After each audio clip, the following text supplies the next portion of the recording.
Milý pane, máme tady jednoho. Já vás srdečně vítám, už dneska po 13.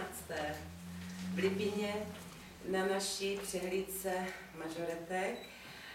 Věřím, že když jsme to počasí objednali, teda pěkné, ono skutečně jsme si objednali, ono je až příliš pěkné, tak já myslím, že snad nám tady neskolabujeme nikdo z nás, protože bude to asi docela náročné, ale pořád je lepší, než by nám pršelo. Já bych vám přála, abyste si užili dnešní odpoledne, zejména vy, které budete vystupovat, abyste to měli úplně na jedničku a vůbec nic vám nespadlo a všechno jste jenom usmívali a na nás se usmívejte, protože ono potom vám víc tleskají. Já vždycky se to tam snažím roztleskávat a někteří sedí a nechtějí a když vy se budete na ně smát, tak oni budou tleskat úplně ze všech sil.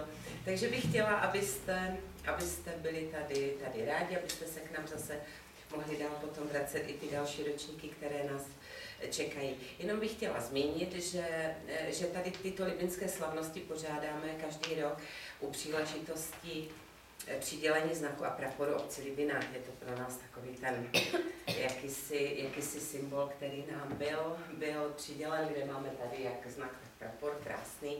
A tak jako tady k tomuto výročí vlastně to pořádáme.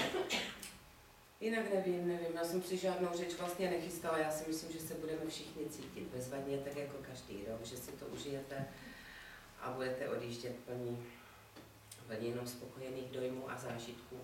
Takže vám přeji krásný zážitek, aby se vám všechno dařilo, jak si přejete a i do dnů příštích vám přeji hodně lásky.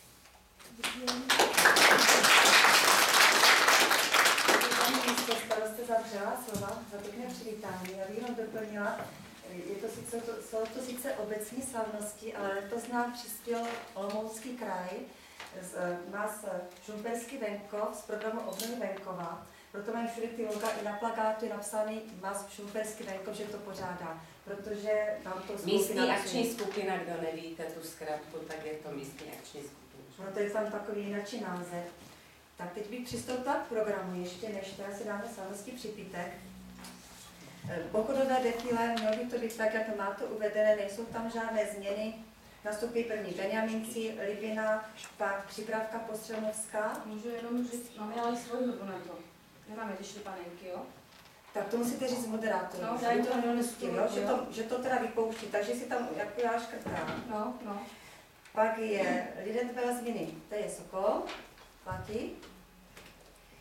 Pak jsou Husín